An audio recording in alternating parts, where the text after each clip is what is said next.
O rascal, not knowing how to act. Wahai orang kurang ajar yang tidak tahu bagaimana bertindak. Na, Tidak. Bhavet, Bawet, there may be. mungkin ada. Brahmata, who are wandering. Yang mengembara. Padam, an abode. Sebuah tempat tinggal. Translation. You have made me lose my sons once, and now you have again done the same inauspicious thing. Therefore you are a rascal who does not know how to behave toward others. You may travel all over the universe, but I curse you to have no residence anywhere. Engkau telah membuat aku kehilangan anak-anakku satu kali, dan sekarang engkau kembali melakukan hal yang tidak bertuah yang sama. Karena itu engkau adalah orang kurang ajar yang tidak mengetahui bagaimana bersikap terhadap orang lain. Engkau boleh berkeliling ke seluruh alam semesta, namun aku mengutukmu agar tidak memiliki tempat tinggal di manapun. Purport by Srila Prabhupada. Because Prajapati Daksha was a Grihamedi who wanted to remain in household life, he thought that if Narada Muni could not remain in one place, but had to travel all over the world, that would be a great punishment for him. Actually, however, such a punishment is a boon for a preacher. A preacher is known as Paribrajak Acharya, an acharya or teacher who always travels for the benefit of human society. Prajapati Daksha cursed Narada Muni by saying that although he had the facility to travel all over the universe, he would never be able to stay in one place. In this parampara system, from Narada Muni, I have also been cursed.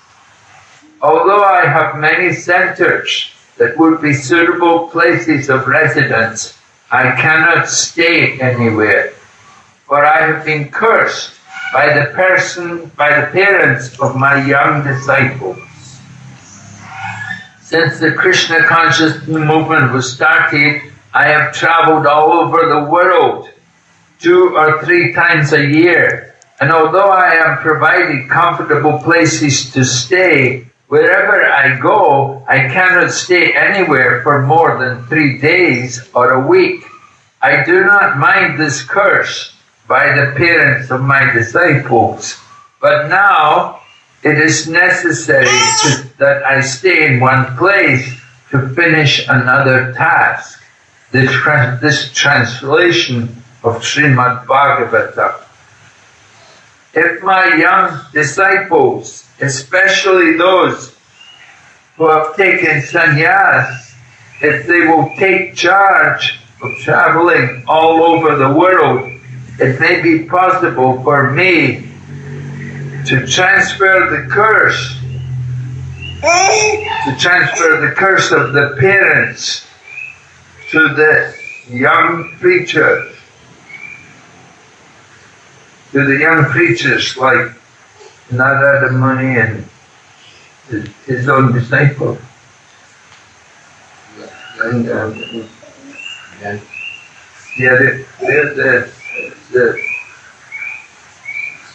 So he wanted to transfer the curse of the parents to those young preachers.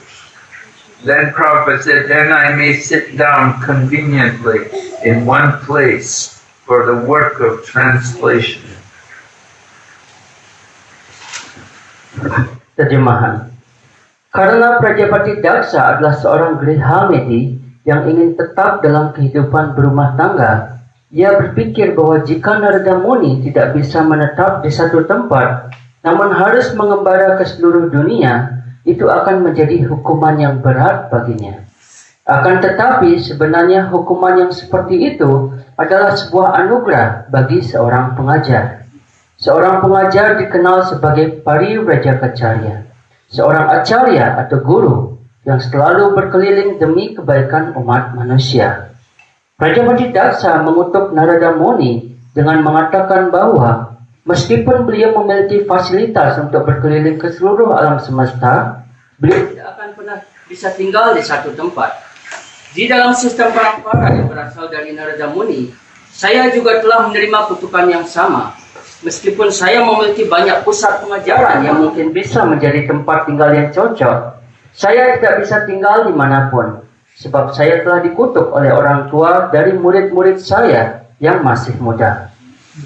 Sejak perkumpulan kesadaran Krishna didirikan, saya telah berkeliling dunia 2 atau 3 kali dalam setahun. Dan meskipun saya disiapkan tempat yang nyaman untuk tinggal kemanapun saya pergi, saya tidak bisa tinggal dimanapun selama lebih dari 3 atau 1 minggu. Saya tidak keberatan atas kutukan orang tua murid-murid saya ini, namun sekarang adalah perlu bagi saya tinggal di satu tempat untuk menuntaskan tugas yang lain. Penerjemahan Srimad Bhagavatam ini. Jika murid-murid saya yang masih muda, terutama mereka yang telah menerima gelar sannyas, mengambil alih tugas untuk berkeliling dunia, barangkali mereka memungkinkan bagi saya untuk memindahkan kutukan para orang tua itu kepada pengajar-pengajar muda ini. Kemudian saya bisa duduk dengan nyaman di satu tempat untuk mengerjakan penerjemahan. End of the purport. Om Jnana-timirandasya Jnananjana Shalakaya Chaturmilitam Yena Tasmai Shri Gurave Namaha Shri Chaitanya Manobhistam Sapitam Yena Bhutale Swayam Rupa Kadamayam Dadati Swapadantikam Bandeham Shri Guru Shri Yata Padakamalam Shri Gurun Vaishnavamscha Shri Rupam Sakrajatam Sahagana Raghunatam Vitam Tam Sajevam Sadvaitam Savadutam Parijana Sahitam Krishna Chaitanya Devam Shri Radha Krishna Padan Sahagana Lalita Shri Vishakanitam Scha Hey Krishna Karana Sindhu Dinabandhu Jagatpate Gopesha Gopika Kanta Radha Kantam Namastite Tapta Kanchana Gaurange Radhe Vrindavaneshwari Vrishabhanu Sute Devi Pranamami Hari Priye Vanchakalpatarubhyascha Kripa Sindhu Vaevacha Patitanam Pavanebhyo Vaishnavibhyo Namo Namah Nama Om Vishnu Padaya Krishna Pristaya Bhutale Srimati Bhaktivedanta Swaminiti Namine Namaste Saraswati Deve Gauravani Pracharine Nirvishesha Sunyavadi Paschatya Desakarine Jai Shri Krishna Chaitanya Prabhu Nityananda Shri Advaita Gadadhar Shri Vasadi Gaur Bhaktavinda Hare Krishna Krishna Krishna Hare Hare Hare Rama Rama Rama Hare Hare. So Prajapati Oh, okay, come back in. Prajapati Daksha had, his service is to produce progeny to fill up the universe. Jadi Prajapati Daksha tugasnya adalah membuat keturunan untuk memenuhi alam semesta ini. So Daksha means expert. He was very expert at this. Jadi Daksha itu artinya ahli. Jadi dia sangat ahli untuk membuat keturunan. Normally people have a child, one child, and maybe you have twins. Jadi mungkin seseorang punya barangkali satu anak, atau kembar seperti itu. To have triplets, oh, very rare. Dan di dunia ini kalau kita bisa buat kembar 3, itu sangat-sangat jarang sekali. But Daksha had 10,000 sons. Bahkan Daksa memiliki 10.000 putra di saat yang sama. So he's very expert. Jadi dia sangatlah ahli. So anyway, he wanted the sons, they should do tapasya and come back and get married and have also family life. Jadi dia ingin anak-anak ini melakukan tapasya. Setelah tapasya dia akan kembali ke rumah dan kembali melakukan rumah tangga. So they've been sent away to a holy place to do some austerity. And Narada Muni saw them and he thought they're very nice young men. Jadi setelah dikirim itu untuk tempat suci untuk bisa melakukan pertapaan di sana, Narada menemui mereka, oh orang-orang muda ini begitu baik sekali. They're doing nice austerities. Jadi mereka semua melakukan begitu baik pertapaan. They don't need to go back into family life. Jadi Narada Muni pada saat itu berpikir bahwa dia tidak perlu kembali lagi dalam hidup berumah tangga. They're qualified for renunciation. Mereka semua berkualifikasi untuk mencapai tataran pelepasan ikatan. So Narada Muni talked to them and he convinced them not to go back home. Dan Sri Narada Muni mengajarkan kepada mereka dan meyakinkan mereka untuk tidak kembali lagi pulang. So Daksha said he could tolerate this one time. Jadi Daksa bisa mentoleransi hal ini sekali. But what happened was Daksha had more sons. He had, I think it was 1,000 sons. And again, they were to go to do austerities and then he was going to get them married. Dan pada saat itu, Daksa kembali lagi punya anak, 1,000 anak. Dan kembali lagi dikirim untuk melakukan pertapaan. Dan kembali lagi Narada mengajarkan kepada mereka tentang pelepasan ikatan. And Narada Muni saw the second group of sons and he also saw they're very nice. He said they're ready for renunciation. Dan ketika dilihat yang anak-anak kedua yang dari Daksa, Narada Muni juga berpikir yang sama. Mereka sangat berkualifikasi untuk pelepasan ikatan. So Narada Muni convinced them, follow your brothers. Jadi Narada Muni berhasil meyakinkan mereka untuk mengikuti kakak-kakaknya. Just like Lord Chaitanya, he had an older brother, Vishwarup. Seperti Sri Chaitanya Mahaprabhu yang memiliki kakaknya yang bernama Vishwarup. And Vishwarup, you know, he was going to Advaita Acharya's house and he was hearing the philosophy from him and he understood material life is not very pleasant. Ketika Vishwarup ini datang ke Advaita Acharya mendengarkan filosofi itu, dia akhirnya diyakinkan bahwa bagaimana kehidupan material ini tidak menyenangkan. So when his parents, Mother Sachi and Jagannath Mishra, were planning to get him married, then Vishwarup decided, I'm going to leave home. Dan ketika Sachi Mata Jagannath Mishra pada saat itu merencanakan untuk pernikahan untuk kakak dari Sri Chaitanya Mahaprabhu ini, yaitu Vishwarup, dia bilang, oh saya akan pergi dari rumah. And he left, he never came back. Dan dia pergi dari rumah dan tidak pernah kembali lagi. So later on, Lord Chaitanya, he also took sannyas. Dan selanjutnya Sri Chaitanya Mahaprabhu juga berikutnya mengambil sannyas. And when he took sannyas, he thought, I want to go and find my brother. Dan pada saat itu Sri Chaitanya Mahaprabhu berpikir, oh saya ingin pergi untuk mencari kakak saya. So it's natural, the younger brother will follow the older brother. Jadi hal itu adalah hal yang alami, bagaimana adik yang lebih kecil itu mengikuti kakak yang lebih tua. So Daksha, he was saying he could tolerate one time Narada Muni taking his children, but he didn't like the second time.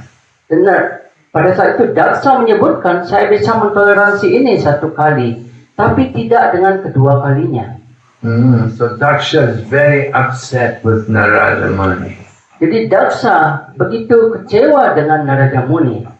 And so he's so upset that he is cursing him that he will not be able to stay in any one place.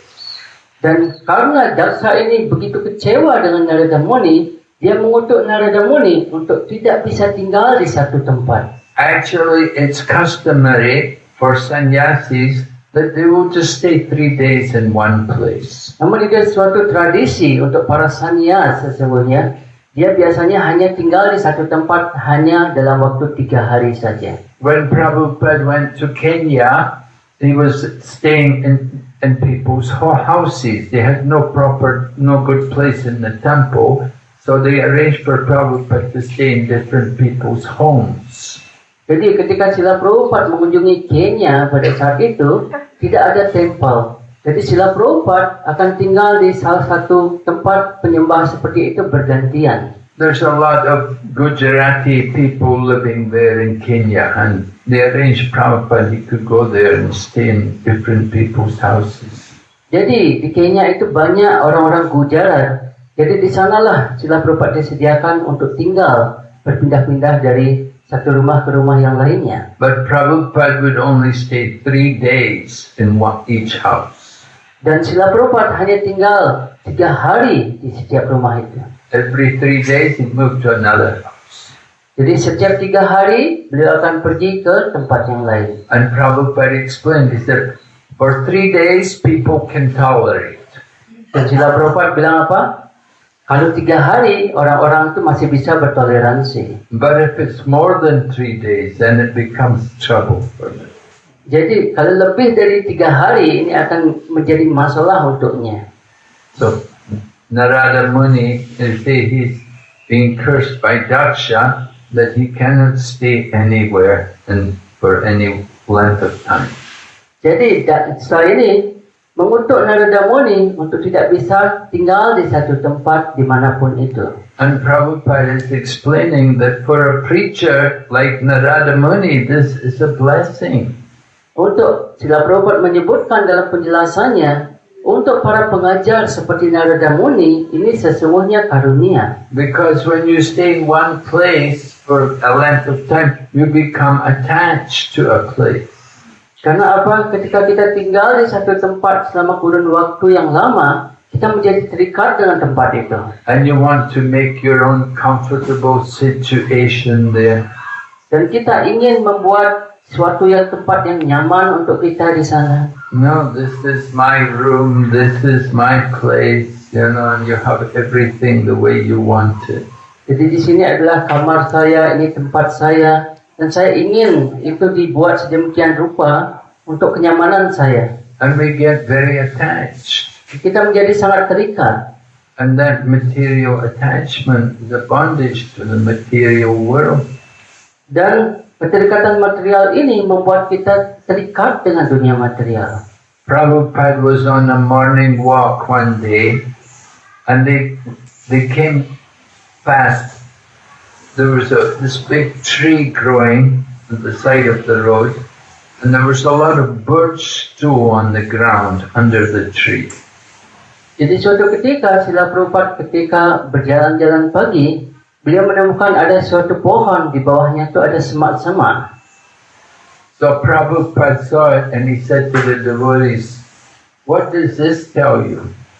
Dan pada saat itu Srila Prabhupada bertanya kepada penyembah yang di sana, So untuk Anda ini apa menurut Anda? So one of the devotees said, "Prabhupada, this is birch stool."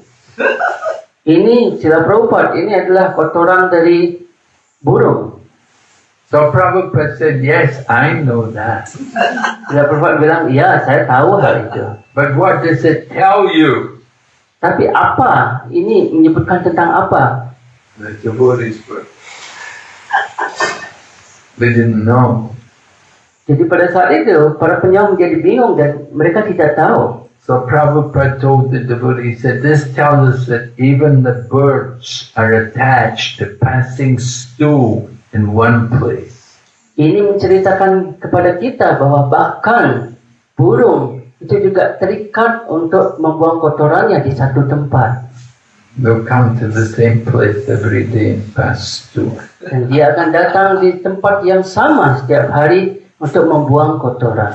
This material attachment. Ini disebut sebagai keterikatan material. That's why in the Vedic culture, later on in life, you have to renounce, you have to accept the position like vanaprastha. Oleh karena itu, sebagaimana tradisi di Weda, ketika kita sudah menjelang tua seperti itu, kita harus menerima pelepasan ikatan. Alright, Vedas say Panchasodvambanam Prajet. From the age of 50, you have to detach, you have to go to live in the forest. Dan Weda menyebutkan hal itu, setelah kita berumur 50 tahun, kita harus menjadi tidak terikat dan bersiap untuk hidup di hutan. Right? Because you have to prepare for the next life. Karena apa? Karena kita harus menyiapkan untuk kehidupan kita berikutnya. You're getting older, half the life is over. You have to get ready for the next life. Karena kita sudah menjadi lebih tua, kita harus bersiap untuk kehidupan berikutnya. So vanaprasthas, they will stop all their work and they will concentrate on spiritual activity. Jadi wanaprastha itu artinya apa? Dia menghentikan segala jenis kegiatan yang material, namun melakukan kegiatan yang spiritual. They will worship the deities and they will study Shastra. Jadi dia akan memuja Arca Vigraha dan dia akan belajar sastra atau kitab suci. And they'll go to visit holy places. Dan barangkali dia juga akan pergi ke tempat-tempat suci. So in this way they get more detached from the material world. Dengan cara ini dia menjadi tidak terikat dengan dunia material ini. And of course they can take their wife with them if they want. The wife can also travel with them. Tentunya ini dia bisa juga membawa istrinya dengan dia. Vanaprastha is like that. You can still stay with the wife, but the wife is there just to serve. There's no real, the relationship is, material. It's not so material anymore. Jadi wanaprastha bisa membawa istrinya di sana, namun kedudukan istrinya di sana lebih ke melayani. Tidak ada hubungan yang bersifat material selain itu. And the wife will be there to cook and to clean. Jadi di sana istrinya di sana untuk memasak dan membersihkan.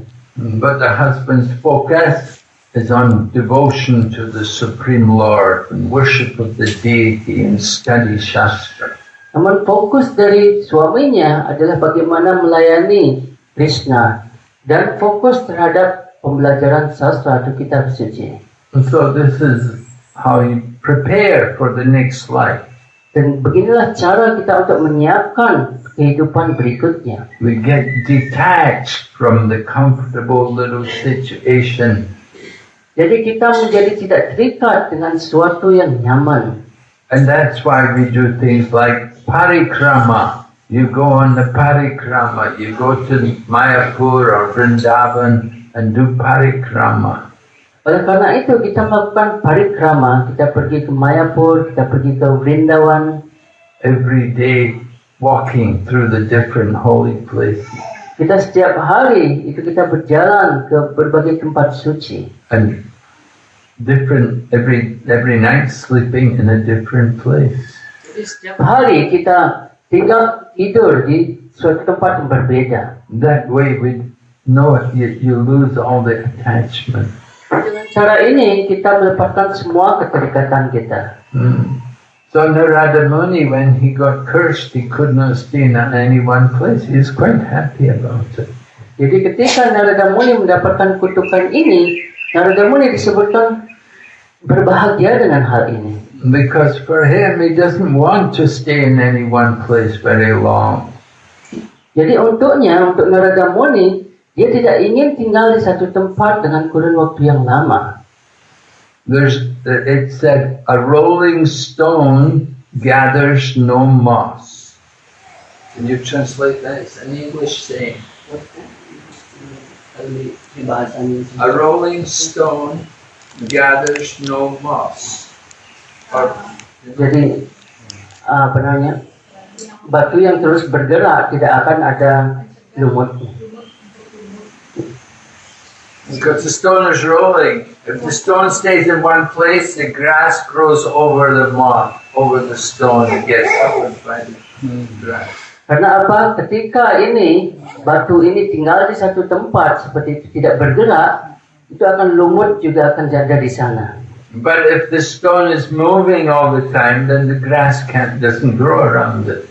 Jadi kalau ini batu ini selalu bergerak setiap saat, tidak akan ada lumut di sana. There's a story about this one yogi. He was living in the cave. Ada cerita, salah satu cerita di mana ada seorang yogi yang tinggal di gua. So one man came to see the yogi to offer his respect to him, and he brought a Bhagavad Gita for him. Jadi ada seseorang yang datang mengunjunginya dan mempersembahkan sembah sujudnya kepadanya dan membawakan Bhagavad Gita untuknya. And he gave the man the Bhagavad Gita, and the yogi took the Bhagavad Gita, kept it in the cave. Dan pada saat itu dia menerima, yogi ini menerima Bhagavad Gita dan menyimpannya di gua itu. But there were some mice in the cave, and they came and they started to eat the Bhagavad Gita. Namun di gua itu ada tikus dan dia mulai untuk menggigiti itu Bhagavad Gita itu. So when the man came back to see the yogi told the man, you know, that Bhagavad Gita you gave me, the mice are eating it. Jadi Bhagavad Gita yang Anda berikan kepada saya itu tikus-tikus itu memakannya. So the man said, I'll get you a cat. Jadi pada saat itu orang ini bilang, oke, saya akan bawakan Anda kucing. Because the cat will keep the mice that are afraid of the cat. Jadi karena apa? Tikus-tikus ini takut dengan kucing. So they gave the yogi the cat. And the cat was in the cave with the yogi. But the cat was, meow. You know, cats, they want something. You have to give them some milk. Ya. Jadi karena di sana yoginya ini sedang menyimpan kucing gitu, dan kucing ini selalu mengeong karena apa? Karena dia kelaparan. Si kucing ini perlu susu. So yogi thought, cat needs something. Maybe I should give it some milk. So he told the people coming to see him, you know, I have the cat, but I have nothing to feed the cat. Could you help me? Could you give me a cow? Jadi pada saat itu yogi ini berpikir bahwa oh, saya punya kucing, karena kucing memerlukan susu, jadi bisa nggak Anda berikan saya sapi gitu yang menghasilkan susu? So the people were coming to see the yogi. They thought, yeah, we should help the yogi. We should buy him a cow. So they got money together and they brought a cow and gave it to the yogi. Pada saat itu orang-orang ini melihat pada yogi itu dan si yogi ini, dan dia akhirnya mengumpulkan uang untuk memberikan yogi ini sapi. But still, it's got the cow. You have to take care of the cow. Jadi karena kita punya sapi, yoginya ini punya sapi, dia harus merawat sapi itu. The cat cannot just go to the cow and drink the milk.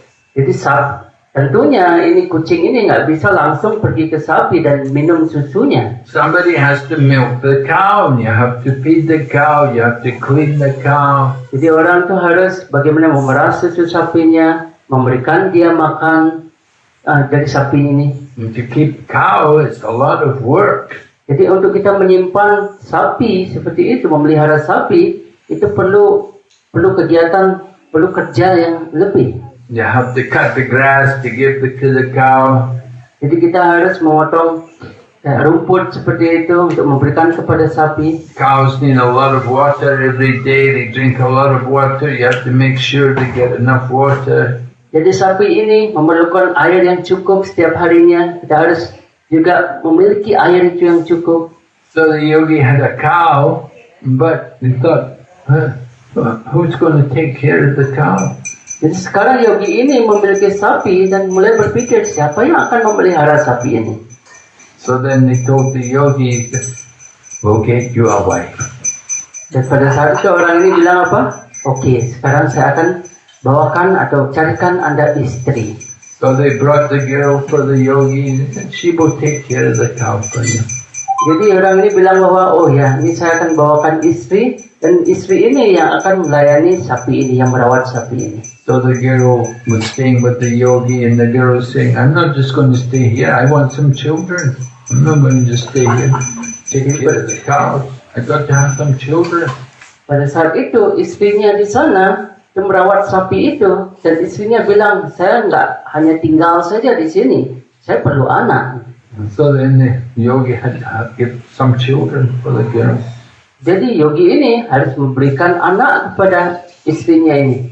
So after some time, the man who gave the Bhagavad Gita came back and said, you know what happened, you know? He said, you used to be a yogi, you used to be so renounced. Jadi suatu ketika sudah berapa saat orang yang memberikan Bhagavad Gita ini kembali lagi ke yogi. Oh, apa yang terjadi? Kamu adalah seorang yogi, harusnya Anda begitu tidak terikat dengan semua hal ini. Now all I see is cats and cows and children and... Dan sekarang yang saya justru lihat di sini, ada apa? Ada kucing, ada juga sapi, ada juga anak, ada juga istri. And the yogi said, yeah, this is all because of the Bhagavad Gita you gave me. Dan dia bilang apa? Ya, ini semua karena apa? Karena Bhagavad Gita yang Anda berikan kepada saya. So we can get very entangled in the material world. Jadi kita bisa menjadi begitu terikat di dunia material ini. It's very easy to get entangled. Jadi sangat mudah untuk kita terikat dengan dunia material ini. So that's why Narada Muni is happy that he's got black curse that he has to keep moving. Oleh karena itu disebutkan Narada Muni begitu bahagia mendapatkan kutukan untuk selalu bergerak dari satu tempat ke tempat yang lainnya. And sannyasis, they're supposed to do like that. They're supposed to, their business is to make propaganda for the Sankirtan movement. Jadi itu adalah kewajiban dari para sannyas, yaitu untuk bagaimana mengajarkan tentang kesadaran Krishna. They move, traveling and preaching, and in this way distributing Krishna consciousness. Jadi mereka selalu bergerak dan membagikan dengan cara ini, membagikan kesadaran Krishna. So Srila Prabhupada was saying how he had been traveling the world 2 or 3 times a year. Dan Srila Prabhupada menyebutkan hal tersebut dalam penjelasannya, bagaimana beliau harus 2-3 kali mengelilingi dunia. But now he wanted to stop traveling because he wanted to concentrate on translating. Dan Srila Prabhupada menyebutkan dalam penjelasannya, sekarang beliau ingin berhenti untuk berkeliling dan fokus untuk terjemahan. But he said, I'm not able to do it because I've been cursed. Dan Srila Prabhupada menyebutkan bahwa, oh, saya tidak bisa melakukan hal ini karena apa? Karena saya dikutuk. Because Prabhupada had taken many young people to Krishna consciousness. Karena apa? Karena Srila Prabhupada telah mengambil begitu banyak murid yang dari generasi muda ini. So their parents were very upset. Dan orang tuanya itu menjadi kecewa. Oh my son, oh my daughter, they've all become Hare Krishnas.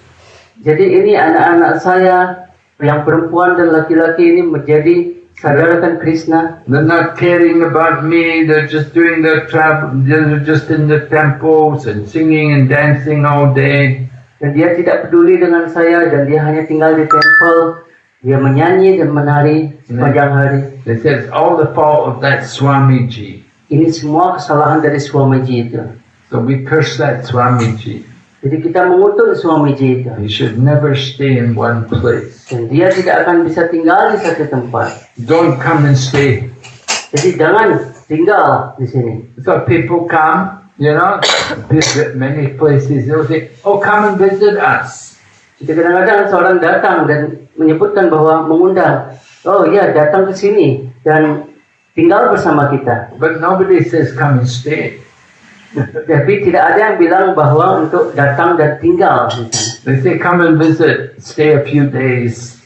Dia bilang apa? Datang dan berkunjunglah. You know, after a few days, then okay, you should go now. You've been here long enough. Jadi setelah beberapa hari, oh ya, ini Anda sudah lama di sini, silakan untuk pergi. So Narada Muni is actually a blessing for him to keep moving. Jadi untuk Narada Muni ini suatu karunia buatnya untuk tetap. But Prabhupada is saying he wants to stop, he wants to stay in one place. Namun Srila Prabhupada menyebutkan dalam penjelasannya, dia ingin tinggal di satu tempat. But he wasn't able to do it.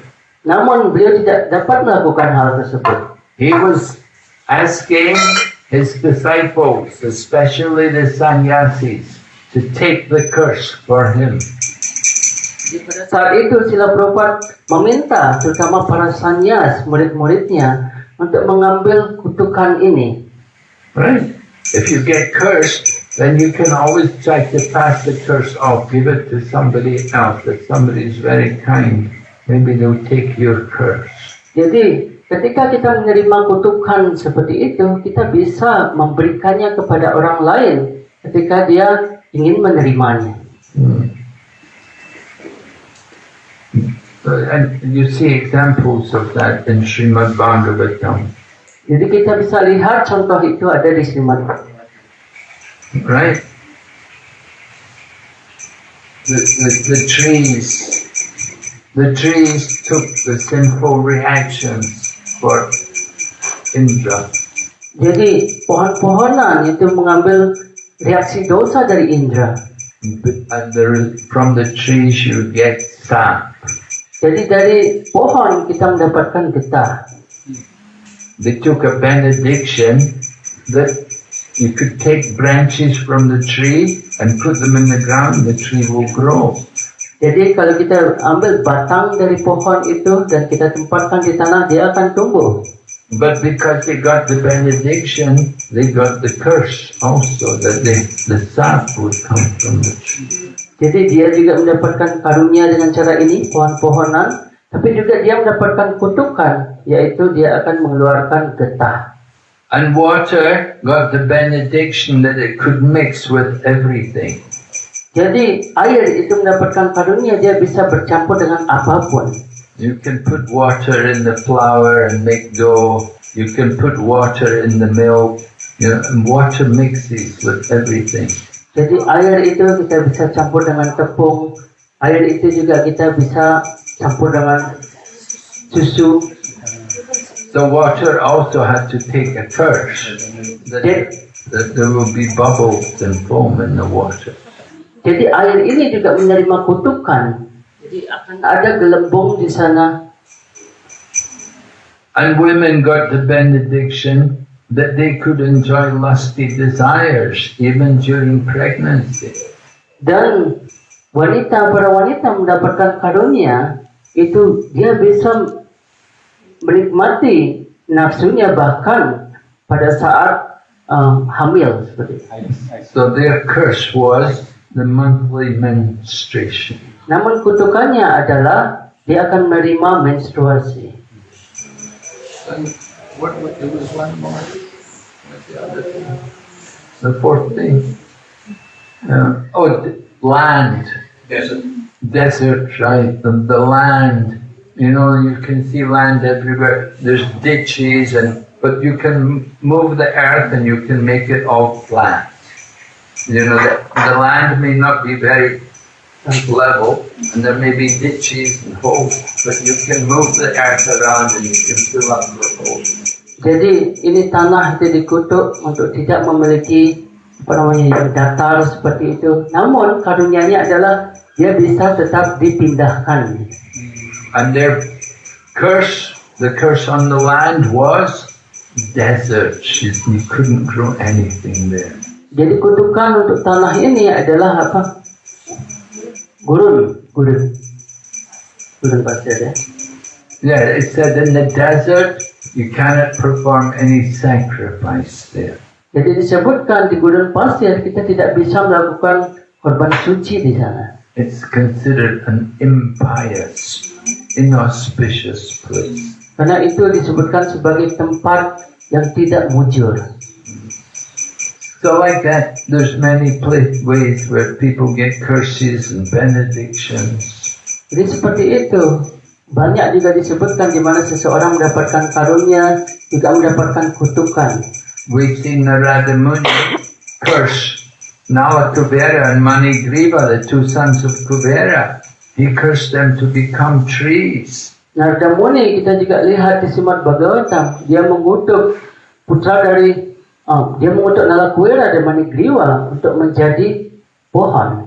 They had to become trees, but it was a blessing for them that Lord Krishna would come in that place and he would knock over the trees. Walaupun dia menjadi pohon, itu semua adalah karunia buatnya. Karena berikutnya Sri Krishna yang akan mencabut dari pohon itu, menumbangkan pohon tersebut. So Prabhupada, he wants to give his curse to his disciples. Jadi Srila Prabhupada ingin memberikan kutukan ini ke sisya-sisyanya. And said, if you will travel, then I can sit down in one place. Jadi kalau Anda semua bisa berkeliling, saya bisa tinggal di satu tempat. And I can concentrate on Srimad Bhagavatam. Dan saya bisa berkonsentrasi untuk menerjemahkan Srimad Bhagavatam. So this is the sixth canto of Prabhupada's writing, sixth canto at that time. Jadi pada saat itu Srila Prabhupada sedang menulis skanda 6 ini. Before he left the planet, he got up, he began the 10th canto. Jadi sebelum beliau berpulang itu dari dunia ini, beliau memulai skanda 10. He did not get very far. He got up to the prayers of Brahma, chapter 13. Jadi Srila Prabhupada itu menyelesaikan sampai bab 13 dari skanda 10, yaitu adalah doa-doa dari Brahma. Itu yang terakhir beliau terjemahkan. But Prabhupada was never actually able to stop traveling. Namun kenyataannya Srila Prabhupada sebenarnya tidak pernah bisa untuk menghentikan traveling beliau, berkeliling itu. Although he had the desire to travel, to stop traveling, he wasn't able to do it. Walaupun beliau memiliki keinginan untuk berhenti gitu, untuk berkeliling, beliau tidak mampu melakukan hal tersebut. And sometimes he was in India, sometimes he went to England, he came back again, sometimes he's in Vrindavan, sometimes he's in Benares, sometimes Mayapur. Kadang-kadang beliau di India, kadang-kadang beliau di Inggris, kadang-kadang beliau Vrindavan, Benares, Mayapur. He was trying to get his health back. Beliau berusaha untuk mengembalikan kesehatannya. But he could never really do it. Dan beliau tidak mampu melakukan hal tersebut. Anyway, that's the history of Prabhupada's lila in this world. Dan itu adalah sejarah bagaimana kegiatan dari Srila Prabhupada di dunia ini. And you can see even in the end, in the final days of Srila Prabhupada's existence in this world, in Vrindavan, in Krishna Balaram Mandir, Prabhupada was laying on the bed and he was translating, giving purports. Dan kita bisa melihat di mana saat-saat akhir dari Srila Prabhupada, yakni di Vrindavan, pada saat itu Srila Prabhupada masih menerjemahkan Srimad Bhagavatam. So this year is the 60th anniversary of Srila Prabhupada. Jadi tahun ini adalah tahun 68, jadi kita merayakan bagaimana berpulangnya beliau. So we're remembering more Srila Prabhupada and his wonderful activities. Jadi kita mengingat lebih dalam lagi kegiatan-kegiatan dari Srila Prabhupada. He even came to Indonesia, he came to Jakarta. Kan beliau datang ke Indonesia, beliau datang ke Jakarta. So his lotus feet touched the land of Indonesia. Jadi kaki Padmanya itu menyentuh tanah dari di Indonesia ini. He was going to come to Thailand, but he only transited in the airport. Jadi beliau ingin sebenarnya pergi ke Thailand, tapi cuma transit aja akhirnya di sana. He had a plan. He wanted to come to Thailand, but it didn't happen. Jadi beliau merencanakan untuk pergi ke Thailand, tapi itu akhirnya tidak terencana, tidak terrealisasi. But he did make it to Malaysia. Namun beliau berasal ke Malaysia. Visited there. Stay di sana. So Srila Prabhupada's traveling, it's a benediction for all of us. Jadi perjalanan dari Srila Prabhupada ini merupakan karunia untuk kita semua. And although he did not complete Srimad Bhagavatam, he requested his disciples to complete it. Walaupun beliau tidak menyelesaikan Srimad Bhagavatam, beliau meminta untuk sisanya menyelesaikannya. So now we have the whole Bhagavatam translated. Dan sekarang kita punya semua edisi dari Srimad Bhagavatam itu diterjemahkan. So it was Srila Prabhupada's desire that we should all try to travel and preach. Dan ini adalah salah satu keinginan dari Srila Prabhupada untuk kita bisa berkeliling dan mengajarkan. And let people have an opportunity to find out about Krishna consciousness. Dan memberikan semua kesempatan untuk mencari tahu tentang Krishna. Over the traveling, there has to be some result. You have to show something from the travel. Jadi kalaupun dari traveling atau berkeliling itu harus ada hasilnya. Prabhupada wanted to know how many books have you distributed. Dan Srila Prabhupada ingin tahu berapa buku yang sudah didistribusikan. How many devotees have you made? Jadi berapa penyembah yang sudah ada di sana. How much property have you got? Jadi apa jenis properti yang didapatkan di sana. So like that, these things were very important to Prabhupada. He wanted to see results from our preaching.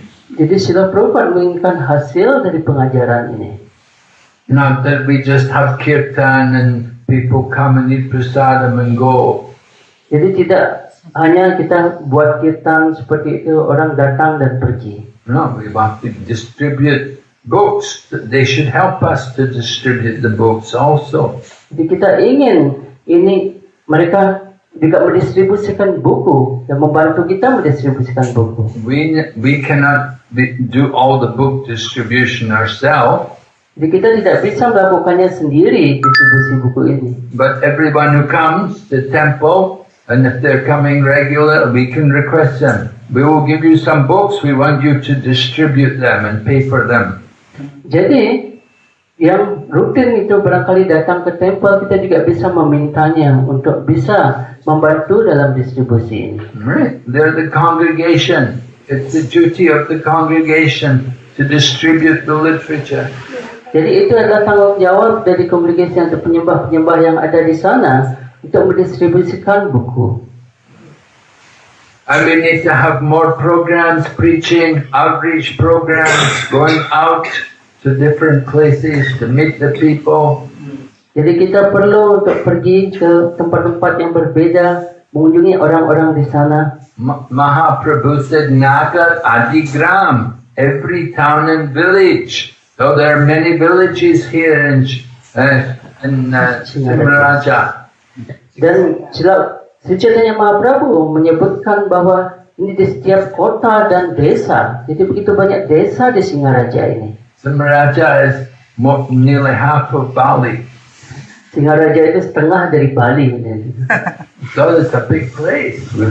Ini tempat yang begitu besar. And it's a good place. Bali is a good place for preaching. Jadi Bali ini tempat yang baik untuk pengajaran. And it's full of the Hindu culture, Vedic culture. Jadi itu penuh dengan semua tradisi Weda. So we need to go out and meet the people. Jadi kita perlu keluar dan bertemu dengan orang-orang. And this way, people will come forward. They want to help us.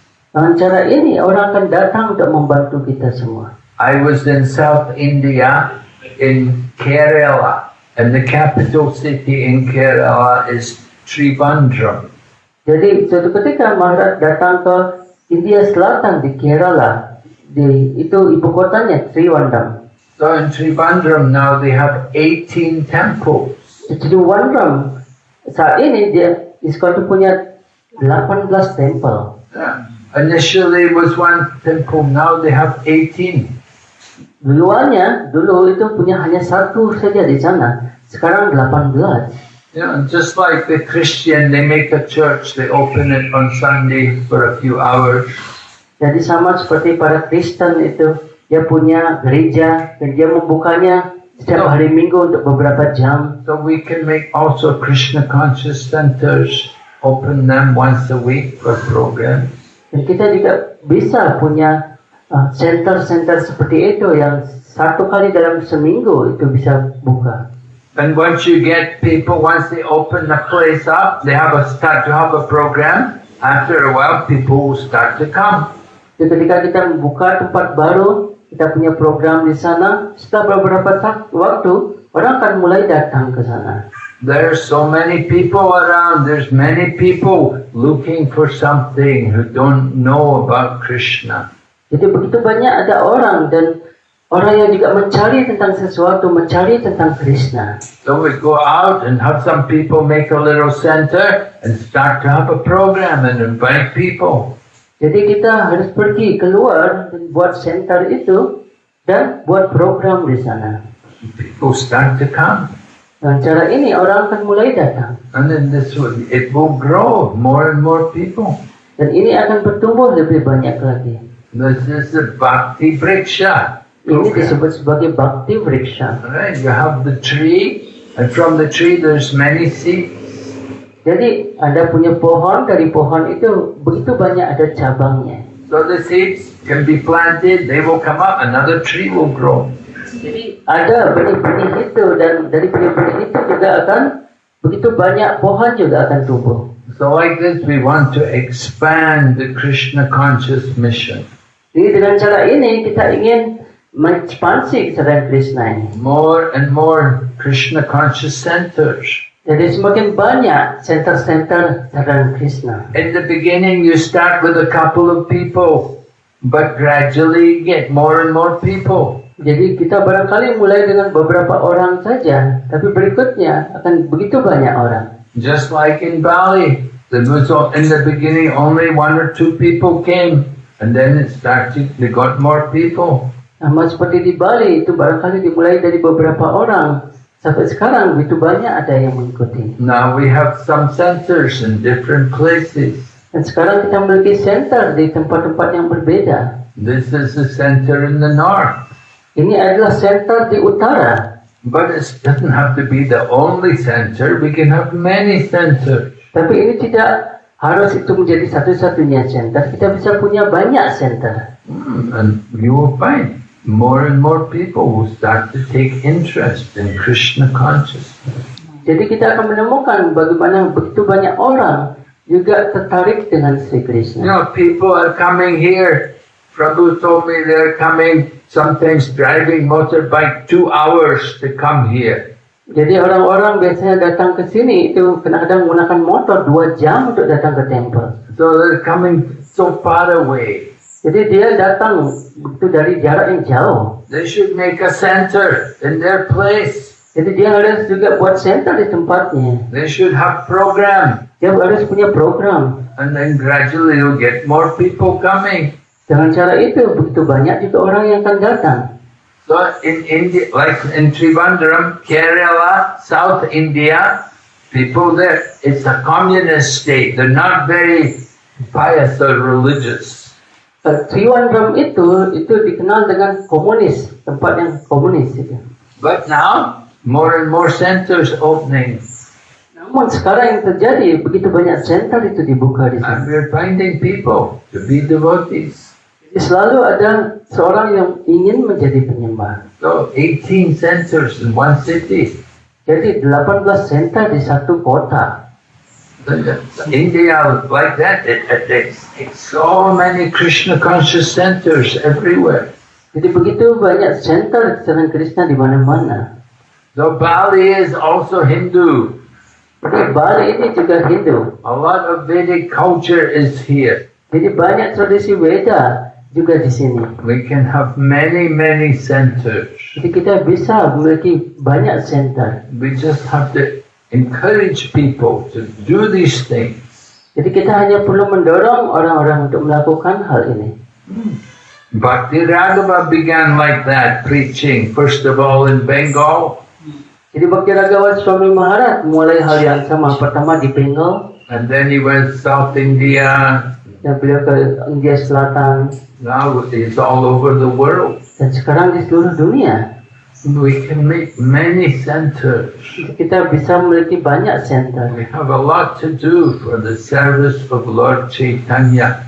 Jadi kita banyak hal yang kita perlu lakukan untuk pelayanan kepada Sri Chaitanya. So we start small, very simple. We say, go in like the needle, come out like the plow.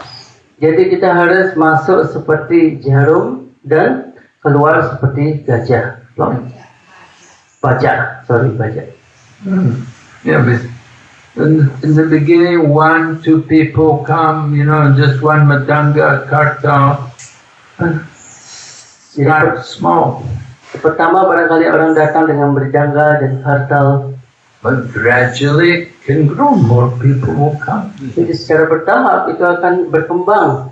Begitu banyak orang yang akan datang. The Balinese people, they love kirtan. They're very expert in kirtan. Jadi orang-orang Bali itu sangat-sangat ahli dalam kirtan. Dia suka dengan kirtan. Everybody knows Bali, very good kirtan. Jadi semua orang tahu bahwa Bali ini bagus kirtannya.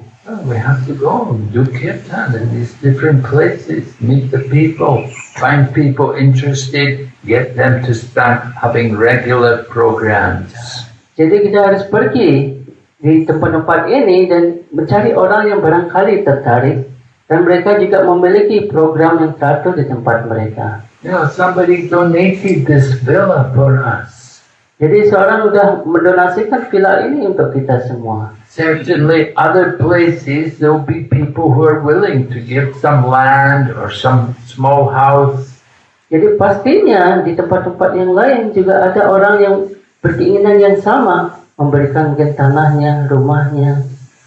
In Prabhupada's time, one man came, he gave land in a town in Orissa, Bhadrak.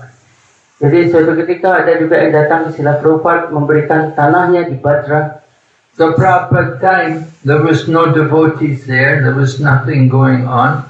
Jadi pada saat zaman Srila Prabhupada tidak ada orang di sana, nggak ada apapun yang terjadi di tempat itu. But just this year, when we went to Bhadrak, they opened the temple, they built a big temple and there were thousands of people. Dan sekarang yang terjadi di Bhadrak itu, di mana tempat yang didonasikan untuk Srila Prabhupada, ribuan orang sudah di sana dan tempelnya begitu besar. Jayapataka Swami came, he initiated 400 people one night. Jadi Jayapataka Swami datang ke sana dan menginisiasi 400 orang dalam satu hari. Initially there was nobody there, nothing, but it just started, people started preaching and it grew. Jadi di awal itu tidak ada apapun di sana, tapi seorang mulai untuk mengajarkan dan sekarang begitu berkembang. So Samaraja, you can have many centers. Jadi Samaraja kita bisa banyak center. Many devotees everywhere. Jadi kita ada banyak penyembah di mana-mana. So this is our mission, this is our job. Jadi inilah tugas kita. Okay, any question? Pada pertanyaan? Any comment? Ada komentar? Yes. Thank you for a wonderful class, Maharaj. Before your holidays, had mentioned about in a place which has desert is considered inauspicious. And what about like a country like Arabic, and we have so much oil, crude oil, so how we can see this in a spiritual vision, or how we could understand that? Does it mean that it's difficult for us to preach in that kind of countries? Ya, jadi pertanyaan dari Mataji, tadi disebutkan bagaimana salah satu kutukannya itu di gurun pasir. Jadi itu adalah kutukan untuk tanah yang disebutkan bahwa itu adalah tempat yang tidak mujur. Namun kita mengetahui ada negara Arab yang menghasilkan begitu banyak minyak, ya. Dan bagaimana kita melihat hal tersebut?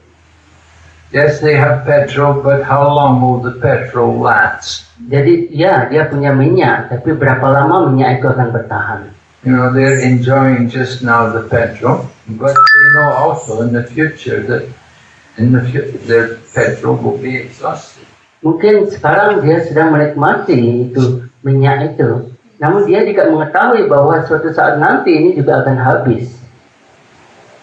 But the people there, you can see they're very devoted Islamic people. Jadi kita bisa melihat orang-orang di sana itu sangat umumnya Islamik. And they built some very big, majestic mosques. Dan mereka membangun satu itu masjid yang begitu besar. Although it's in the desert, they really do a lot of religious activity. Kalaupun itu di gurun pasir seperti itu, dia melakukan begitu banyak melakukan kegiatan keagamaan juga. So this helps to make the place more quiet. Dan hal itu membantu untuk tempat itu menjadi mujur. And we have also preaching there. Devotees are also there. Jadi beberapa penyembah juga ada di sana. There's many people come from India and working there, so we have a lot of preaching there. Jadi banyak orang dari India yang juga datang ke sana dan pengajaran juga ada di sana. Of course, the people go there. They work for some time, make some, and then they go back. They don't stay there. Walaupun yang terjadi adalah mereka barangkali bekerja berapa saat di sana dan kembali, jadi tidak tinggal di sana. They're just there to work. When the work's over, they go back to India. Jadi dia datang untuk berapa saat aja, ketika sudah selesai pekerjaannya dia kembali lagi ke India. So yeah, it's an inauspicious place. Ya, Because it's a desert, difficult to grow anything. Everything has to be flown in. jadi kenapa disebut sebagai tempat yang tidak mujur? Karena di gurun pasir itu untuk menanam sesuatu itu sangatlah sulit.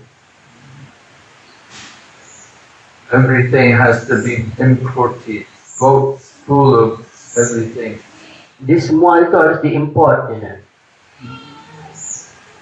So it's a very unnatural kind of lifestyle.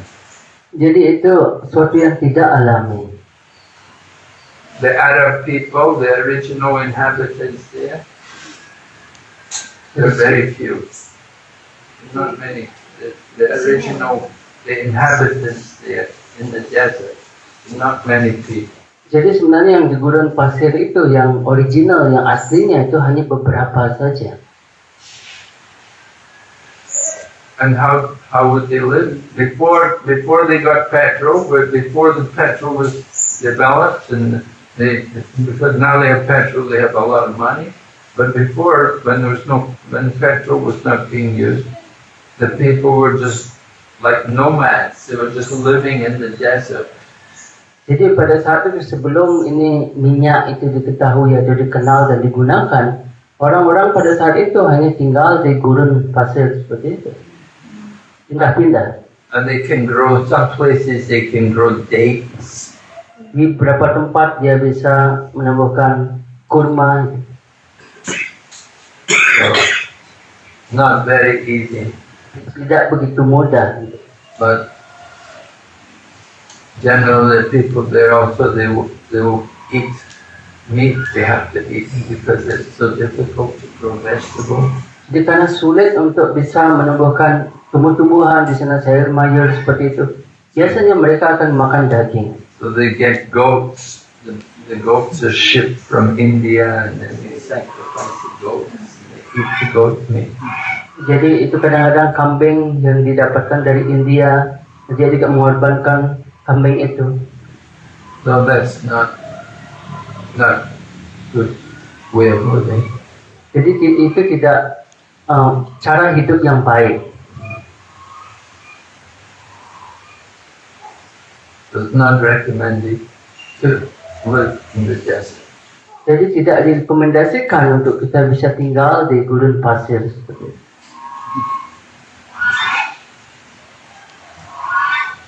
Any other question? Ada yang lain? Yes, Guru. Silakan.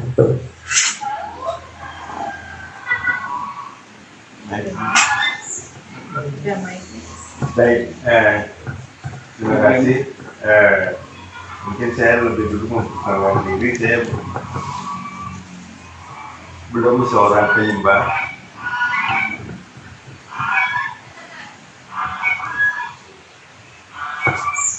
Ini Bang, betul. Betul ya? Halo.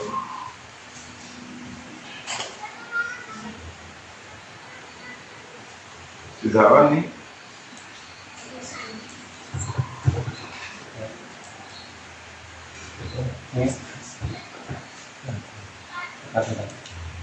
Oh.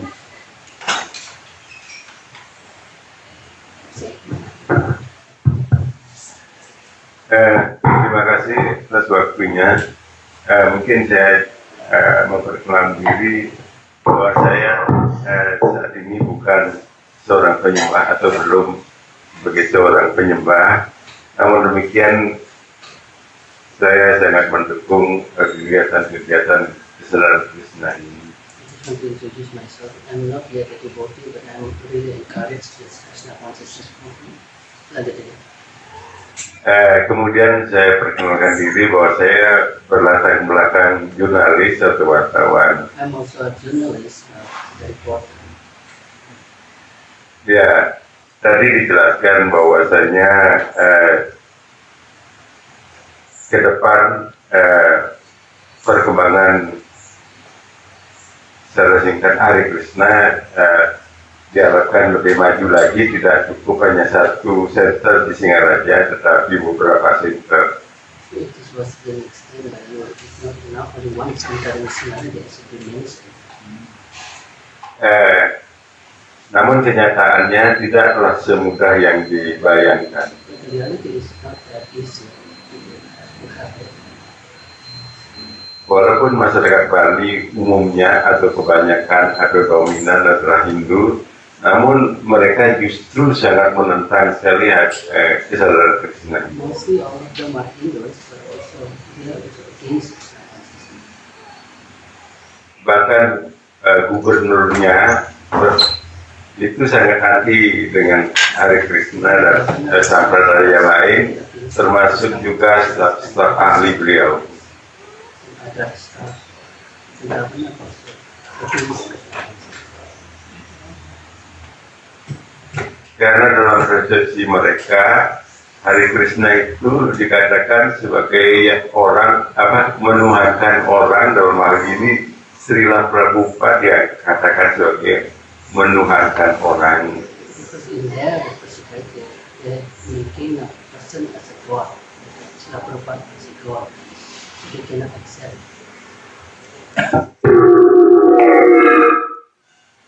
Nah, melihat tantangan-tantangan itu dan rasanya besar sekali tantangannya, apa saran yang bisa disampaikan untuk para penyembah di Bali dan khususnya Singaraja? Seeing that challenge, how is your advice to all the devotees here? Yes, Srila Prabhupada said, in the beginning, with Krishna consciousness, in the beginning people will laugh at us. Jadi Srila Prabhupada menyebutkan bahwa di awal mungkin orang akan tertawa dengan kita. Singing and dancing and cutting the hair the way we do. He said in the beginning people will laugh at you. He said then later on, as they will hate you. Jadi Srila Prabhupada menyebutkan orang ini menari dan menyanyi seperti itu di awal. Mereka akan tertawa dengan kita dan barangkali selanjutnya mereka akan membenci kita. Eventually they will join us. Dan selanjutnya dia akan join dengan kita, So bergabung dengan kita. it's like that. And the people in the beginning they don't take us very seriously. They think, oh, Krishna consciousness is just here for a little while. It will stop. They will give up. It won't continue.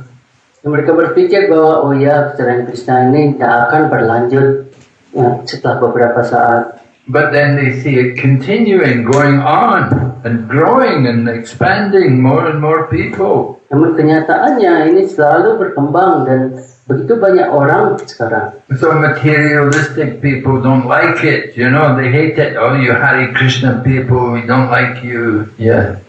Jadi orang yang materialistik tidak menyukai hal ini dan dia barangkali membenci hal ini. And they have a lot of wrong understandings about Krishna consciousness. Dan mereka semua memiliki pengertian yang salah tentang kesadaran Krishna. As you said, we're making Prabhupada like a god, but it's not God.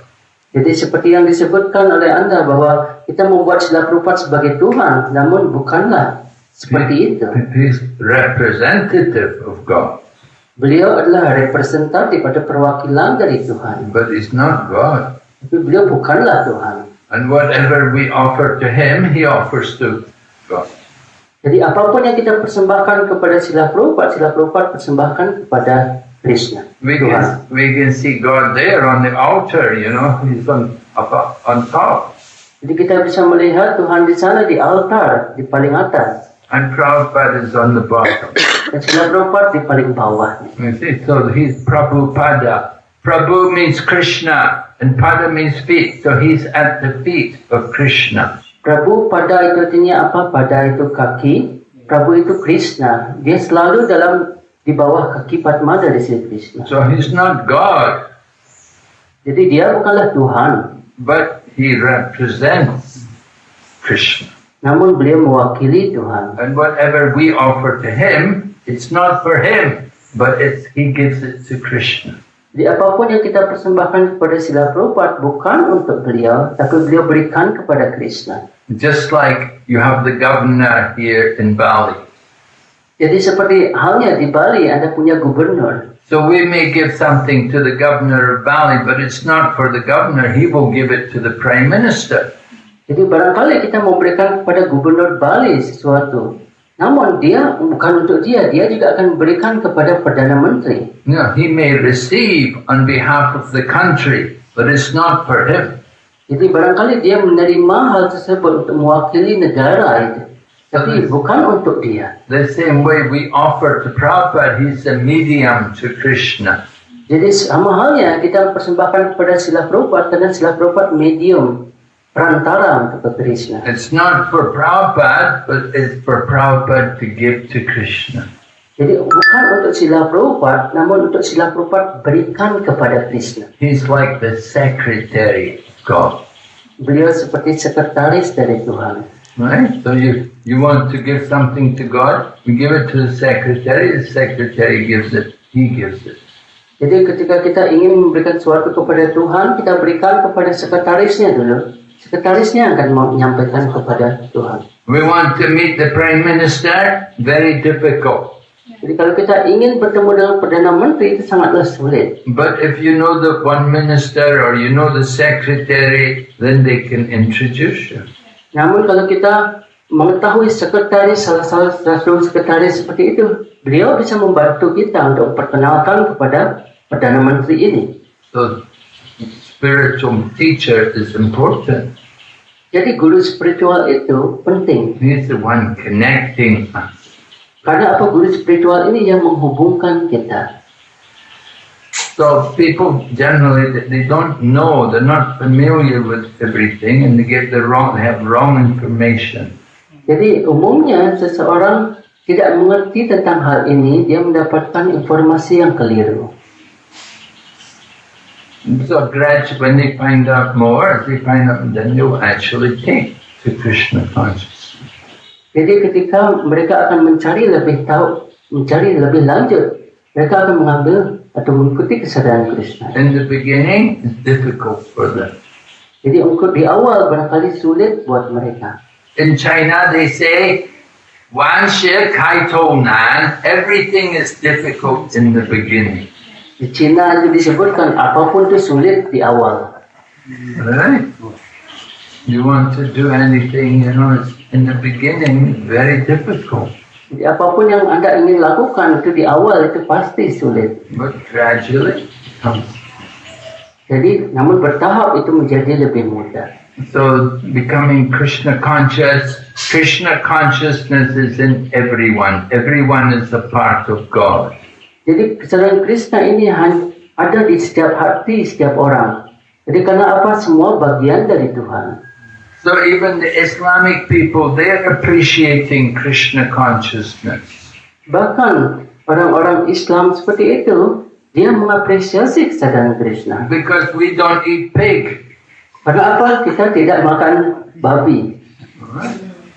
They don't eat pig and they respect us because we also don't eat pig. Jadi para Muslim ini menghormati kita karena apa? Kita tidak makan babi. The Muslim ladies, they cover their bodies. They don't, dress showing the body. Jadi Muslim biasanya menutupi badannya. And the same way our ladies also, they cover. Namun juga para mataji juga melakukan hal yang sama. So Islamic people, they respect Krishna consciousness. Dengan cara ini, orang-orang Muslim juga menghormati kesadaran Krishna. And you read the Quran, it's not much different from Bhagavad Gita. Ketika kita membaca Quran, itu tidak berbeda dengan apa yang disebutkan di dalam Bhagavad Gita. I was in Calcutta and I met this one man. He was a professor and he wrote a book, the Quran and the Bhagavad Gita. Jadi suatu ketika beliau juga di Kolkata bertemu dengan seorang profesor yang membuat buku Quran di dalam Bhagavad Gita. Quran and Bhagavad Gita. Quran and Al-Quran dan Al-Quran and Bhagavad Gita atau in Bhagavad Gita. And Bhagavad Gita. Al-Quran dan Bhagavad Gita. Yes. So he was a Muslim, but he was vegetarian also. Jadi dia juga Muslim, namun dia juga vegetarian. And he liked very much Bhagavad Gita. He liked also Quran. Jadi dia suka Bhagavad Gita, juga dia suka Quran. Same message. Karena apa? Pesan yang sama yang diberikan. So we don't have any conflict with people of other traditions. Jadi kita tidak memiliki konflik dengan tradisi-tradisi yang lainnya. The Balinese Hindu people also, they have also very great culture. They have nice worship. They make nice temples. Sama juga para Hindu di Bali, dia punya tempel yang begitu baik dan mereka juga melakukan pemujaan dengan begitu baik. So, we're not introducing anything new. Namun kita tidak memperkenalkan sesuatu yang baru. It's the oldest message. Ini adalah pesan yang sangat kuno. Krishna spoke Bhagavad Gita 5,000 years ago. Jadi Sri Krishna menyampaikan Bhagavad Gita ini 5,000 tahun yang lalu. And Lord Brahma, in the beginning of creation, he was taught the Vedas from Krishna. Jadi di awal dari penciptaan ini juga Sri Krishna menyampaikan hal yang sama kepada Brahma. So it's a very old message. Jadi ini pesan ini itu pesan yang sangat kuno. From the beginning of creation. Jadi dari awal dari penciptaan. We believe in God. God is a person. Jadi kita percaya dengan Tuhan karena Tuhan ini adalah person, pribadi, pribadi. Some people may say, well, God is impersonal. Jadi beberapa orang barangkali berpikir bahwa Tuhan ini impersonal. But we say He's both.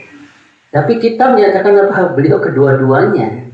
He's both impersonal and personal. Beliau kedua-duanya yaitu personal dan impersonal juga. So it's easier for people to know God as a person. Namun begitu lebih mudah untuk mengenal Tuhan sebagai yang sosok pribadi ini. To understand God as just some energy is very difficult. Untuk mengerti Tuhan sebagai suatu energi saja itu sangatlah sulit. So that's why we're having temples of the deity there. Oleh karena itu kita memiliki tempel dan memiliki arca wigraha di sana. This is the Vedic culture. Dan ini adalah tradisi Weda. The Bali is also Vedic culture. Dan Bali juga tradisi Weda. But of course, over time, things have changed. In the course of time, the message often gets changed and people make some changes and something they don't like. Jadi tentunya ini setelah beberapa saat, setelah beberapa waktu, hal itu selalu berubah. Dan barangkali orang berubah juga, barangkali juga orang mengubahnya. No, the Vedas say, we should be vegetarian. But some people think, it's too difficult. I don't like it. I like meat. Veda menyebutkan kita harus vegetarian. Jadi barangkali berapa orang, saya suka daging. So okay, you like meat. That's they have a different level of understanding. Jadi barangkali orang yang suka untuk makan daging ini, mereka memiliki juga pengertian yang berbeda. It's the lower level. Jadi mungkin dalam tingkatan yang lebih rendah. But if you want to get the highest thing, then we have to follow the different rules and regulations. Namun ketika kita ingin mendapatkan hal yang saleh ini, kita harus mengikuti aturan, berbagai aturan dan peraturan yang disebutkan. So we try to explain these things to people. Jadi kita berusaha untuk menjelaskan hal ini kepada orang-orang. I'm sure Prabhupada just encouraged that. Just be patient and just by nice behavior and nice character, then people will be attracted. They will also be inspired. Jadi jadilah sabar dengan hal itu, dengan berperilaku baik, bagi karakter yang baik, seorang juga akan menerima pada akhirnya. We don't have any enemies. We see everyone equally. Jadi kita tidak memiliki musuh, kita melihat semua dengan cara yang sama. And we want to work. We want to help the people as much as we can. Kita ingin membantu sebanyak-banyak orang, Give them a better life. memberikan mereka kehidupan yang lebih baik.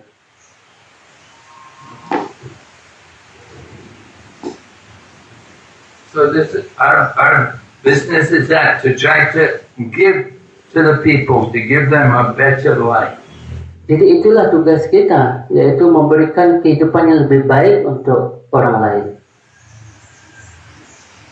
And that's why when we distribute food, we give vegetarian food. Oleh karena itu ketika kita mendistribusikan makanan, kita memberikan makanan vegetarian. We don't want to give them cigarettes or alcohol. Kita tidak ingin memberikan dia rokok atau minuman keras. And we don't like to kill animals either. Jadi kita tidak suka juga untuk membunuh binatang. We like to give them pure food. Jadi kita juga ingin memberikan mereka itu yang murni, makanan yang murni. Food which is healthy. Jadi makanan yang sehat. And which is wise also. Wise. Yang bijaksana juga. So we want to develop. It's not very difficult actually to develop Krishna consciousness. It just takes a few people, sincere people, to go out and the message can be distributed. Jadi tidaklah begitu sulit untuk hal ini, hanya perlu seorang yang tulus untuk keluar dan pesan ini akan terdistribusikan. Srila Prabhupada went to Russia. Srila Prabhupada pergi ke Rusia. One young man became devotee. Hanya satu yang menjadi penyembah di sana. And that one man, he brought Krishna consciousness all over Russia. Dan sekarang satu orang ini membawa pesan dari kesadaran Krishna ini ke seluruh Rusia.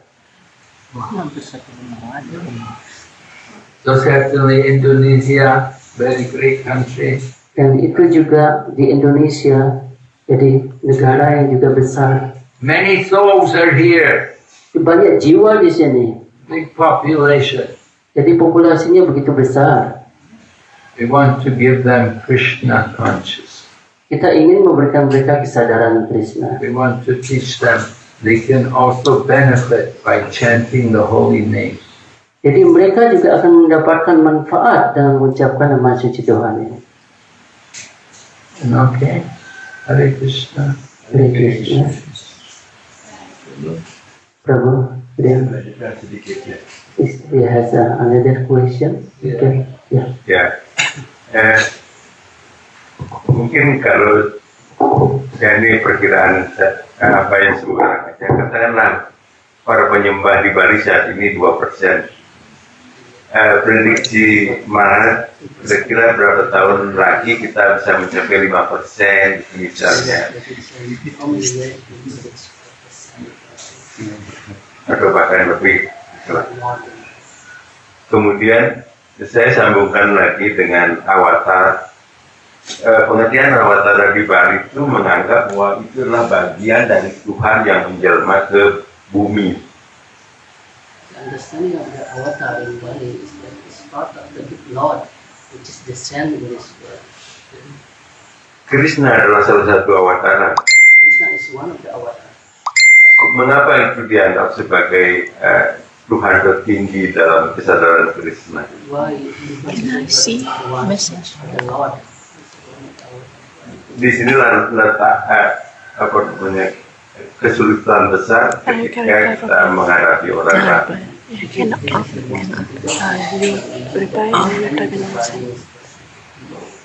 Hal lainnya mungkin satu lagi tambahan, semestinya banyak yang ingin saya sampaikan, tapi saya ingin batasi saja. Culture di Bali itu misalnya dengan pakaian wanita kita tahu kan indah dan disenangi wisatawan. Kemudian dari dikenalkan bahwa pakaian wanita di dalam selana itu ditutup. Justru itu yang tidak diinginkan oleh mereka. Mungkin itu. He said that the Krishna consciousness, he had a cover. This is the right tourism, the right is tourism. People, tourists are not like this kind of clothes just cover. We're not here to just please tourists. Jadi kita tidak tinggal di sini untuk memuaskan para turis. These people just come for sense gratification. Karena orang-orang ini datang untuk memuaskan indria-indrianya. Even in Thailand, any tourist wants to go into the temple, they have a box outside the temple with cloth, and they tell them, if you're wearing shorts or if you're wearing something which is not covering your body, but take some cloth and cover your body. Jadi di temple di Thailand itu ada box khusus disediakan di depan temple, di mana di sana ada pakaian. Kalau dia pakaian misalnya pendek, itu celana pendek, dia harus menggunakan pakaian itu untuk ke dalam yang tertutup. There's a different quality of tourists. Not all tourists are like that. Jadi ada kualitas, berbagai jenis kualitas dari turis. Tidak semua turis seperti itu. Of course, you do get some young people like that. They're very loose. They're very uncultured. Mungkin kita mendapatkan orang yang barangkali muda, turis-turisnya jenisnya, yang tidak memiliki tradisi, culture. So they need to see the good culture. Jadi dia harus melihat apa itu tradisi yang baik. Regarding avatar, yes, avatar means one who descends. Jadi avatar itu benar, avatar itu artinya dia yang turun. So Krishna, you can say Krishna is an avatar, but the avatar Krishna is not just any ordinary avatar. Jadi kita juga bisa menyebutkan Krishna sebagai avatar, namun tidak avatar yang sama. But he's the Supreme Lord, he's the one above everyone. Jadi beliau adalah yang melebihi dari semuanya. And the scriptures, the Shastra, explain how Krishna expands the different forms. Sastra kitab suci menyebutkan bagaimana Sri Krishna berekspansi di banyak bentuk yang berbeda. Krishna is Ananta Rup. Ananta Rup. Ananta means many forms. Krishna disebut sebagai Ananta Rupa. Itu artinya apa? Begitu banyak memiliki bentuk. So he himself expands in many different forms. Jadi beliau sendiri berekspansi menjadi begitu banyak bentuk. And avatars, they come into the material world. They come for some purpose. Si avatar itu datang ke dunia material ini untuk tujuan tertentu. In Bhagavad Gita, Krishna explains the purpose of the avatar. Dan di Bhagavad Gita, Sri Krishna menjelaskan tujuan dari avatar ini. And so you can read our Shastra, they explain about all the avatars. Jadi Anda bisa juga membaca di kitab suci bagaimana begitu banyak ada avatar. There's a fish avatar. Ada Matsya avatar, dan itu adalah ikan. The Lord came in the form of the fish and he saved the Vedas. Dan Tuhan itu turun sebagai ikan untuk bagaimana menyelamatkan Weda. And then there's Kurma avatar. Ada Kurma avataran. He came in the form of the turtle and he supported the mountain so that the mountain could churn the milk ocean. Dan ada juga kura-kura, itu ada kurma yang merupakan kura-kura, di mana itu untuk Mandalagiri bisa kita pada dewa dan para raksasa untuk mengocok lautan susu pada saat itu. Right, that pastime churning the milk ocean is very famous in Cambodia. Jadi ini pengocokan lautan susu, ini lila ini, itu sangat-sangat terkenal di Kambodia. Or if you go in Bangkok airport, you see they have a big exhibit of the churning of the ocean. Jadi kalau Anda pergi ke Bangkok, di airport Bangkok itu ada begitu besar yang memperlihatkan hal itu tentang bagaimana pengadukan Mandalagiri. So you can see the big mountain, Mandalachara mountain, and it's resting on Kurma avatar. Di Mandala itu kita lihat di atas dari kurma itu adalah Mandalagiri. And then there's Varaha, the boar avatar. Ada Waraha, itu adalah babi hutan. He picked up the earth from the bottom of the universe on his tusk. Jadi dia mengambil bumi di bawah ini dan membawanya ke atas. And then the Narasimha avatar. Ada Narasimha avatar. He half lion, half man. Jadi setengah manusia, setengah singa. So Lord comes in many different forms. Ya, Tuhan itu datang dengan berbagai bentuk. They're all Vishnu avatar. Jadi mereka semua adalah Wisnu avatar. But Vishnu, he is expansion of Krishna. Tapi Wisnu adalah ekspansi dari Sri Krishna. Now there's some different opinions about this, even among different Vaishnava sampradayas. Jadi banyak opini yang berbeda tentang hal ini, bahkan di kalangan Vaishnava Sampradaya sekalipun.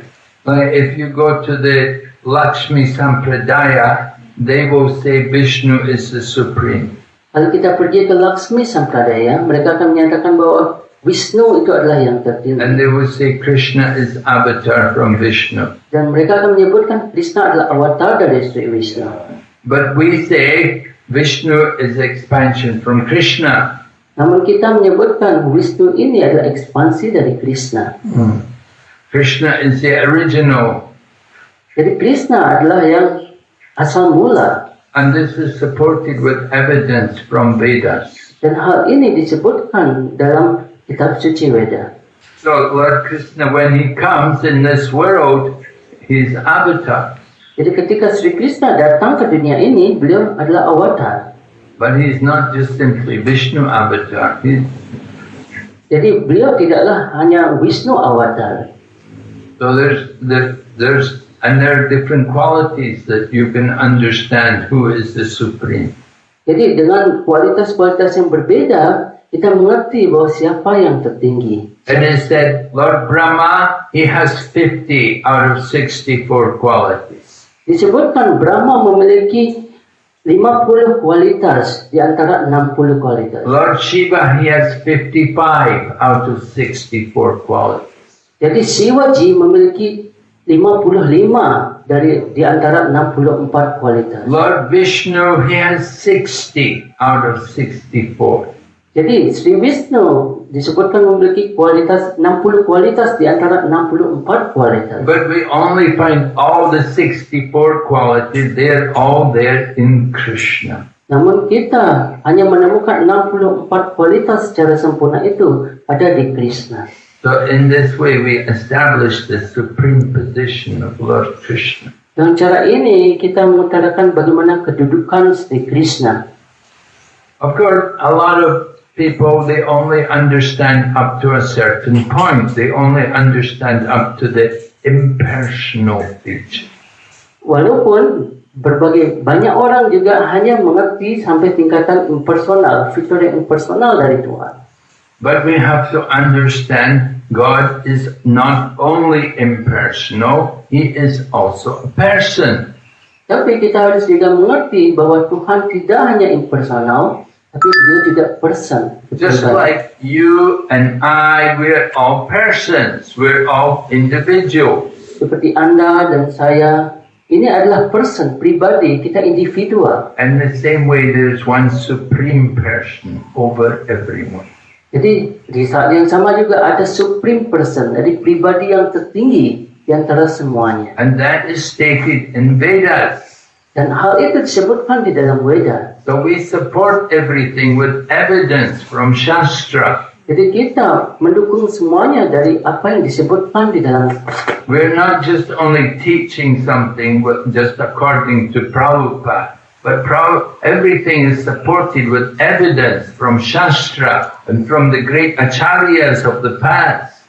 Jadi kita tidak hanya mengajarkan apa yang disebutkan oleh Srila Prabhupada, namun apa yang disebutkan dalam sastra, dalam kitab suci, dan apa yang disebutkan oleh para acarya yang terlebih dahulu sebelumnya. Great acharyas like Shankaracharya, Madhvacharya, Ramanujacharya. Sankaracharya, Madhvacharya, Yamanujacharya. So they're all teaching these things. Jadi mereka semua mengajarkan tentang hal ini. We want to know, you have to read Shastra, you have to hear from the Vedas.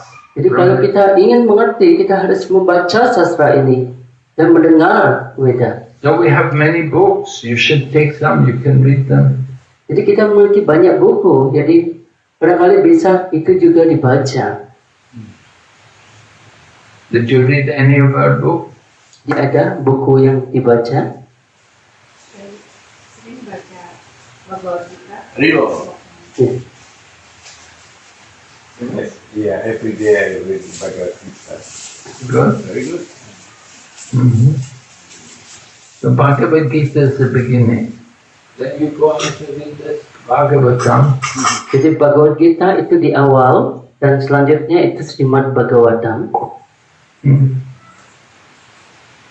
And after you finish Bhagavatam, then it's Chaitanya Charitam.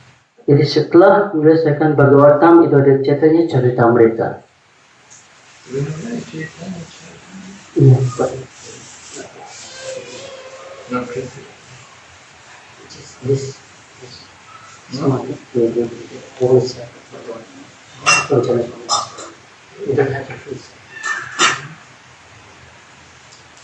So please, we encourage you, try also to chant Hare Krishna, and you will see it's very effective, very powerful. Jadi saya sangat mendorong Anda untuk mengucapkan nama suci Tuhan Hare Krishna, ini sangat perkasa sekali, sangat efektif sekali. We chant the holy name and then also read Bhagavad Gita. Shankaracharya said just a little drop of Ganga water and Bhagavad Gita and you can get liberation easily. Jadi Shankaracharya menyebutkan bahwa sedikit air Ganga, bahkan setetes air Ganga dan Bhagavad Gita, ini dengan cara ini kita sudah mendapatkan pembebasan dengan sangat mudah sekali.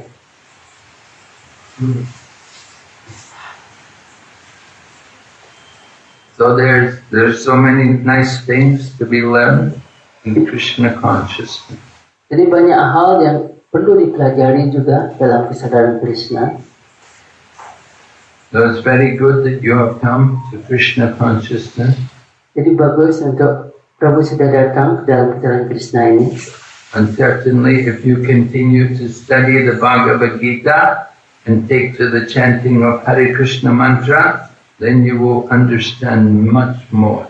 Jadi kalau kita secara teratur membaca Bhagavad Gita dan juga mengucapkan nama suci Tuhan Hare Krishna Mahamantra, kita akan lebih mengerti lebih lanjut tentang hal itu. Krishna will reveal more to you in the heart. Jadi Krishna akan mengungkapkan dirinya sendiri di dalam hati Anda. So you live nearby? Jadi tinggal dekat sini, in Singaraja area. But that's a big area. Dan Singaraja itu besar juga. I'm saying we can have many centers in Simharaja. Jadi Maharaj bilang kita bisa punya banyak center di Singaraja.